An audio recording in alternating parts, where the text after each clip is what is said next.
And if you are at the airport and then you would like to travel,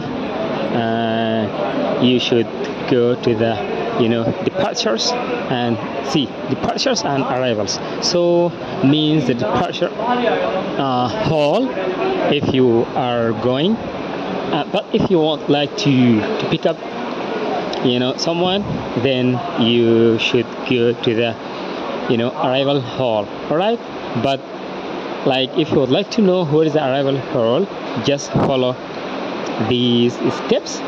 Like these steps will lead you to go whether the arrivals or departures. Okay guys, have a wonderful rest of the day and good night for those who are like in India here, because it's night time right now. Assalamu alaikum.